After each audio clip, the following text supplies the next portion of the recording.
Mesdames, Messieurs, bonsoir et bienvenue dans votre magazine Cinécite, un magazine qui explore le monde cinématographique en toute sa splendeur. Et oui, nous allons débuter avec ces nouveaux numéros, mais avant tout, je voulais suivre les sommaires histoire d'avoir une petite idée sur le programme du jour et on revient juste après.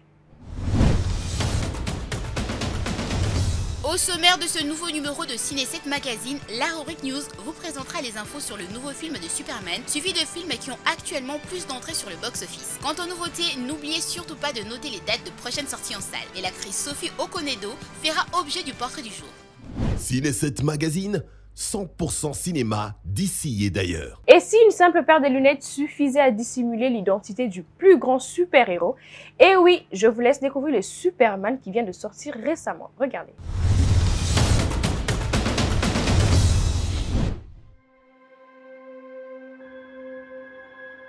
Superman.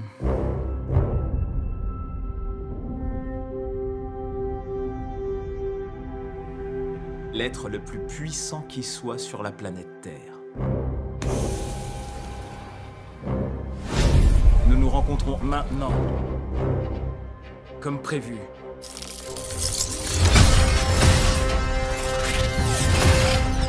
Je vais t'éliminer. Et bien sûr, cette journaliste à qui tu donnes des interviews. Qui t'a élevé quand tu étais enfant? Je l'ai tué aussi.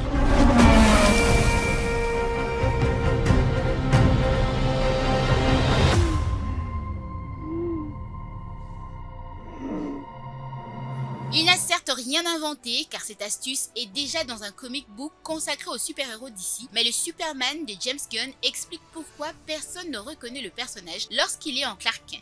Lorsque les premières images du Superman réalisées par James Gunn ont été révélées en décembre 2024, beaucoup ont pensé que le réalisateur avait trouvé une astuce pour justifier que personne ne reconnaisse le héros lorsqu'il est en Clark Kent. Lui offrir une autre coupe de cheveux plus frisée et désordonnée, en plus de traditionnelles lunettes de vue. Mais cette question de double personnalité ne se pose jamais vraiment à l'écran, sauf pour parler d'éthique journalistique, quand est mis sur la table le fait que Clark est le seul à pouvoir réaliser des interviews de Superman, donc de lui-même, jusqu'à ce qu'il accepte de répondre à Lois dans la meilleure scène du film, celle qui concentre son propos sur l'importance et la pertinence du super-héros dans le monde actuel, le sien comme le nôtre. Le long métrage apporte quand même une explication au détour d'un dialogue presque anodin lorsque Guy Garden, Nathan Fillon, membre de Green Lantern et du Justice Gang, révèle que les héros portent des lunettes hypnotisantes qui empêchent les gens de son entourage de constater que Superman et Clark Kent ont le même visage. Et c'est peut-être pour cette raison qu'il ne le porte lorsqu'il est seul avec Lois. Fais-toi plaisir, Boy Scout.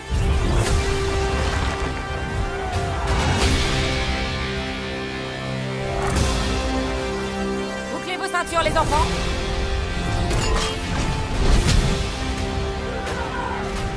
Superman! Ils l'ont choisi, lui, ils peuvent tous crever!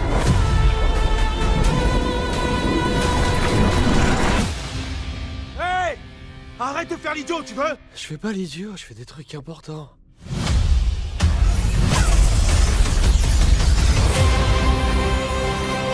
Hé, mon grand, lève un peu les yeux.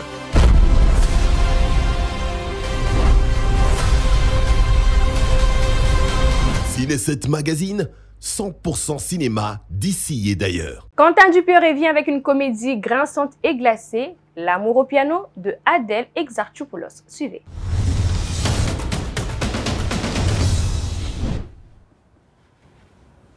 Vous êtes prête? Vous êtes né le 12 mars 1989. On sait que vous avez atteint un niveau de vie absolument délirant, très vite. Je suis trop pressée d'en savoir plus. Je me tais. Un film de Quentin Dupieux mettant en scène Adèle Exarchopoulos, Jérôme Commander et Sandrine Biberlin aux rôles principaux. Magali est une star du web hors sol et sans morale qui gagne de fortune en postant de contenus chocs sur les réseaux sociaux. Après un accident grave survenu sur le tournage de l'une de ses vidéos, Magali s'isole à la montagne avec Patrick, son assistant personnel, pour faire un break. Ce break sera un moment de pression forte pour Magali, elle pour qui les réseaux sociaux constituaient un vrai modèle de vie. Hormis cet aspect, le film peint une comédie hors pair mais paraphrasée par de moments de douleur, des bruissements pour enfin trouver l'issue et la bonne issue. Mais c'est chiant, regarde. Ouais. Tu vois? Ouais. Vous avez des dents parfaites.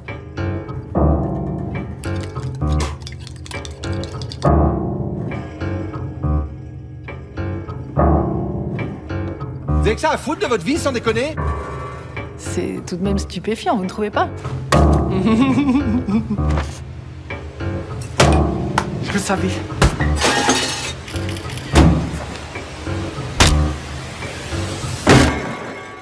Ça y est, vous êtes contente là?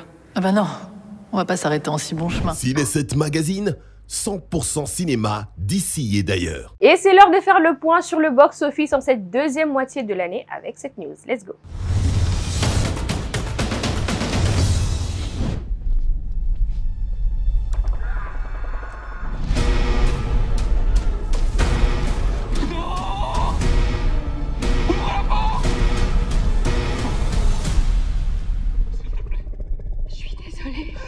Vite, ouvre-moi! Oh, je t'en supplie! L'île vers laquelle on se dirige abrite une vingtaine d'espèces qui ont pu survivre seules. Les proprios du parc y faisaient des expériences. Le pire, ils l'ont laissé ici.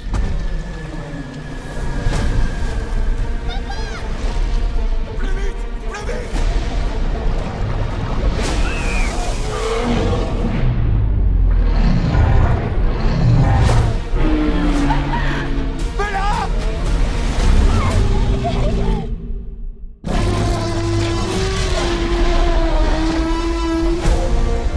Box-office, terme emprunté à l'anglais dans son acceptation de chiffres, est un ensemble d'indicateurs numériques qui servent à mesurer le succès absolu ou relatif d'une production artistique ou d'une vedette. Il se mesure en nombre de spectateurs, des billets vendus ou en valeur monétaire fondée sur l'un de deux items précédents. On parle également d'échelle de succès, des classements calculés d'après le montant de recettes. En anglais, dans son acceptation première, box-office désigne l'emplacement où sont vendus le billet, la billetterie d'une salle de cinéma, d'un théâtre ou autre. Et pour ce deuxième semestre de l'année, le box-office nous présente les entrées de films en cette année. Nous avons Jurassic World qui regorge 917 182 000 vues, suivi du film F1 qui a 651 038 vues. Il y a Dragon Universal qui a 370 859 vues. Et enfin, le film Helio de Walt Disney avec 278 787 vues. Va pas t'imaginer que je suis qu'un morveux prêt à faire des courbettes devant un ancien par reconnaissance.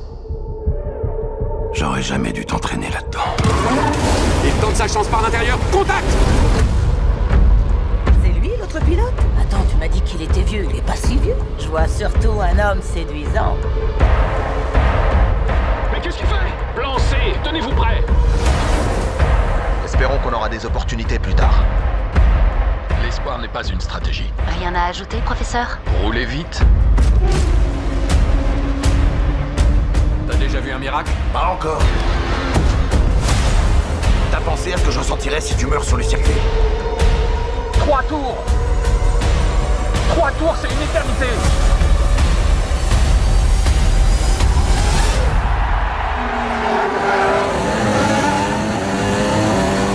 Ciné 7 Magazine, 100% cinéma d'ici et d'ailleurs. C'est l'heure de lever les rideaux sous nos projecteurs dans cette rubrique Gros Plan pour découvrir les sujets du jour. C'est parti. Attendez une seconde, vous êtes le premier à être arrivé ici? Et moi? Oh, je suis le dernier. Ça, je le savais. Je m'amuse à compter les chiffres. Mon médecin m'a dit que c'était bien de compter les nombres. Ça retarde la démence. Mais pourquoi vous êtes venu dans ce jeu si vous avez des problèmes de santé? Vous devriez vous faire chouchouter par vos enfants et votre belle-fille qui vous ferait des bons repas et passerait du bon temps à jouer avec vos petits-enfants au lieu d'être ici. C'est pas raisonnable. Tes parents à toi, alors, ils font quoi? Est-ce que ta femme leur prépare de bons petits repas? Qui s'occupe d'eux? Le 7e art, rempli de merveilles et de feu, renvoie aussi à la commercialisation de ce produit qui sont de films et séries. Mais la vente à l'international nécessite un doublage de son puisque le monde entier doit être servi. Les grandes maisons de production ont donc opté à recourir au doublage de son pour vendre à l'international. De ce fait, le doublage au cinéma consiste à remplacer la piste sonore originale d'un film par une nouvelle piste, généralement dans une autre langue, en synchronisant les dialogues avec les mouvements des lèvres des acteurs à l'écran. Il est tout fâché. Regardez ça. Oh, mais t'inquiète, je vais te dérouiller la langue. Et les autres petites crottes de bique, bleus ont sûrement porté des grimoires. Où sont les schtroumpfs en ce moment même? C'est aussi une technique largement utilisée pour rendre le film accessible à un public international, notamment en Europe où le doublage est très courant. En détail, il s'agit du remplacement de la bande sonore. Le doublage remplace les dialogues originaux par des dialogues traduits et enregistrés par des comédiens de doublage qui doivent faire correspondre leur voix au mouvement des lèvres des acteurs à l'écran. Ceci demande aussi une adaptation et une synchronisation. Et le travail du comédien de doublage ne se limite pas à la traduction. Il doit également adapter les dialogues pour qu'ils sonnent naturels dans la nouvelle langue, tout en respectant le rythme et l'intonation de la version originale. C'est mignon, plein de bulles. Arrête l'alcool, je trouve que ça te monte aussi boulot. Chandler, c'est moi. Je peux entrer?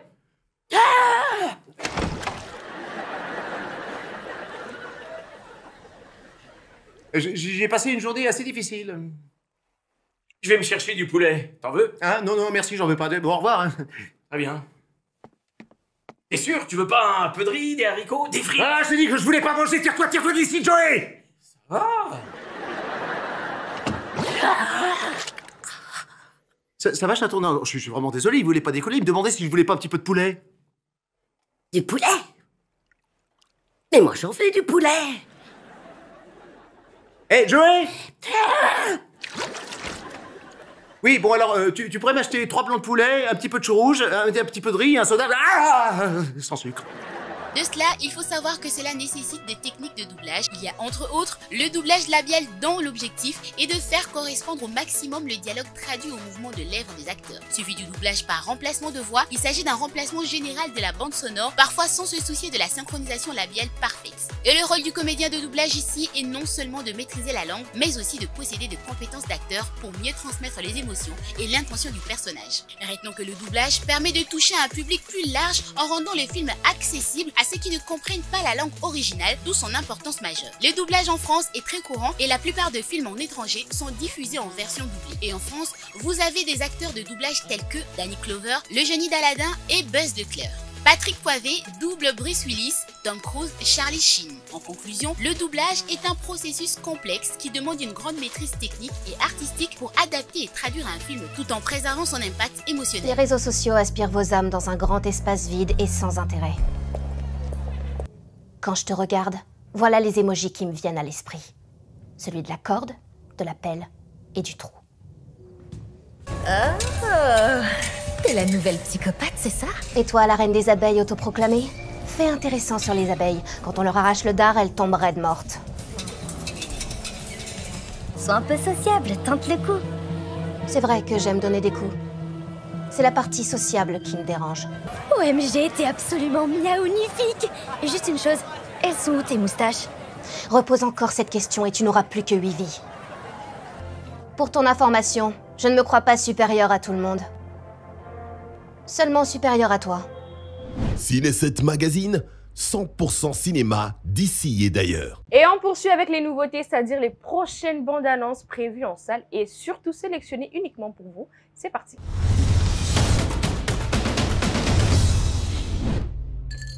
Uno mas, merci. Tu es Johnny Cage?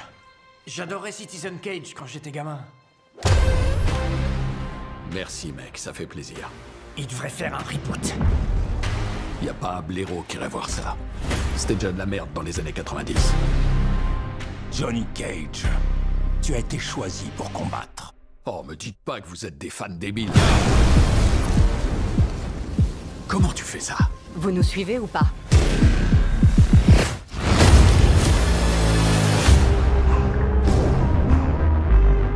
Je suis où, bordel? Ça s'appelle le Mortal Kombat. C'est un tournoi d'arts martiaux. Un tournoi à mort. Va chier. C'est une guerre pour l'avenir de ton monde. Vous êtes cons, quoi? Je suis pas un de vos champions. J'ai pas des bras de Transformers. Mes mains lancent pas des éclairs. J'ai rien à voir avec ce merdier. Je suis un acteur. Je te trouve ennuyeux. Pas le visage!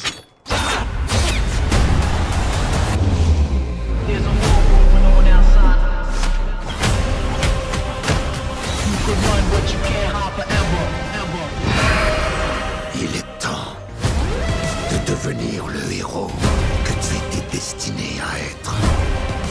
Ok, gros fils de pute dégueulasse. It's showtime.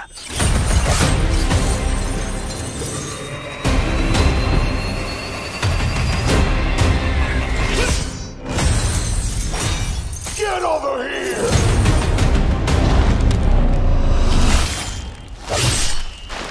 Only the strong survive.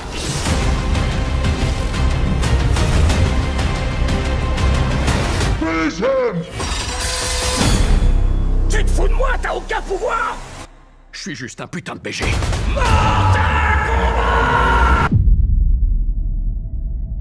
Depuis la nuit des temps, les êtres humains contemplent les étoiles et se demandent: sommes-nous seuls?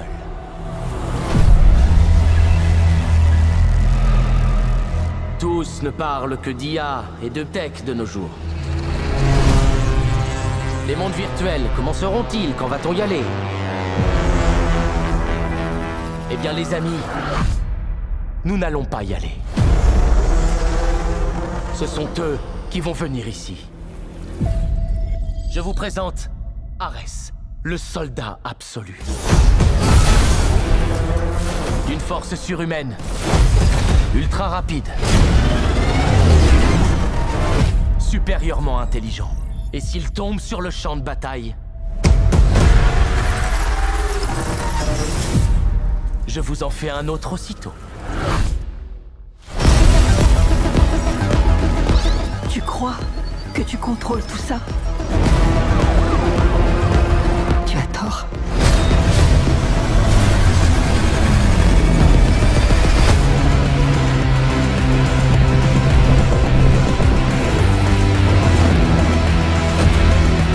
Vous êtes quoi? Je suis à la recherche de quelque chose.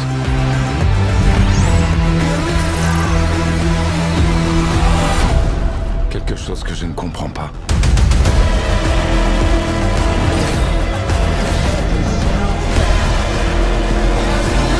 Accrochez-vous! Un programme défaillant qui veut accéder à la vie. Pour quelle raison? C'est juste un ressenti. C'est fascinant.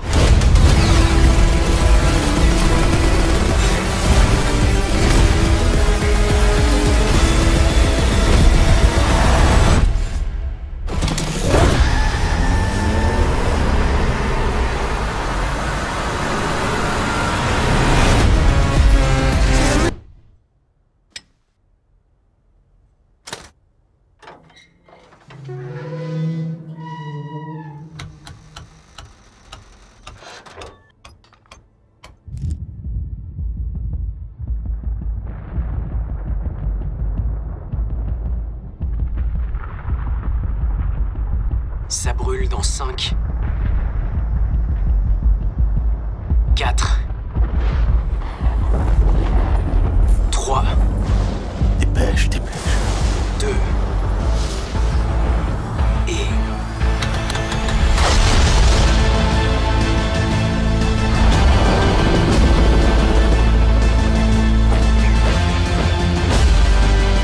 Ce qu'on a vécu. Cette chose.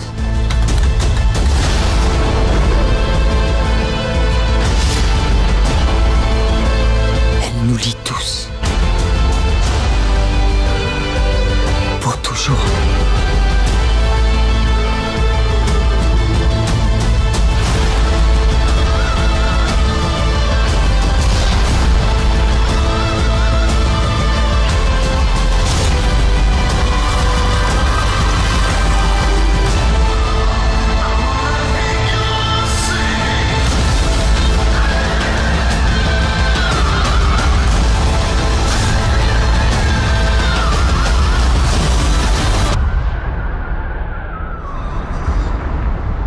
Je sais pas où nous mène ce sang. Mais j'ai besoin que tu te battes une dernière fois.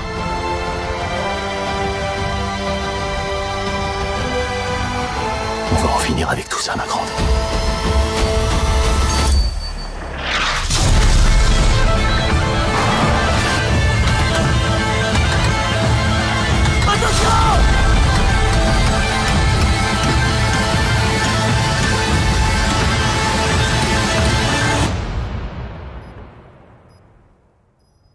Trouvé.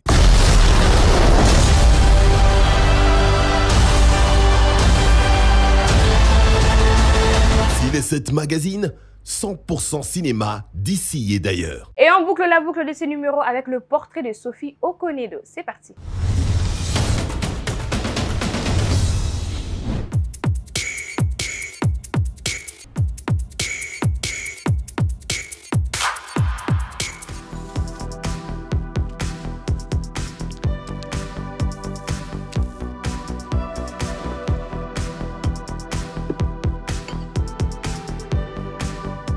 Okonedo est une actrice britannique née le 11 août 1968 à Londres. En 1991, elle débute en décrochant un rôle dans le drame musical indépendant Young Soul Rebel d'Isaac Julien. Dans le même temps, elle commence à apparaître à la télévision britannique dans diverses séries télévisées ou dans des téléfilms. En 1995, elle est à l'affiche de 2 longs métrages, le drame Gone Home par Michael Winterbottom avec Robert Carlyle et Juliette Aubray, ainsi qu'à la comédie à succès As Aventure en Afrique. L'année d'après, elle n'a qu'une faible apparition dans le film d'action Le Chacal avec Bruce Willis et Richard Gere. En 1999, elle rejoint la distribution du film d'amour Mariage à l'anglaise. En 2002, elle s'est fait un peu plus connaître avec Dirty Pretty Things aux côtés de la française Audrey Tautou sous la direction de Stéphane Fierce. Son interprétation lui vaut une nomination à l'Independent Spirit Awards. Mais il faut réellement attendre 2005 pour qu'elle se fasse connaître grâce au drame Hôtel Rwanda qui lui permet d'être nommée à l'Oscar du meilleur second rôle féminin. En parallèle, elle n'en oublie pas la télévision qui lui a permis de percer et rencontre le succès notamment avec le téléfilm Tsunami, réel plébiscite critique qui lui vaut une citation pour le Golden Globe de la meilleure actrice dans une mini-série ou un téléfilm. En 2010, elle a été fait officier de l'ordre de l'Empire britannique.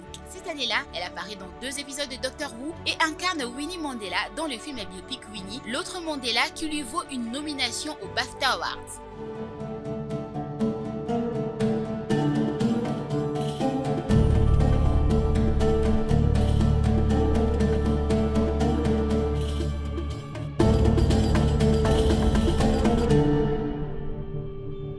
Ciné7 Magazine, 100% cinéma d'ici et d'ailleurs. Et c'est par cette information qu'on boucle ces numéros, mesdames et messieurs. J'espère que les découvertes du jour vous ont plu.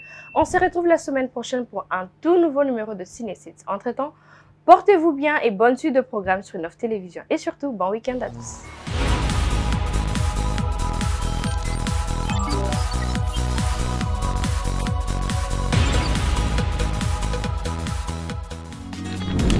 Innov TV, vivez la télé dans sa dimension créative.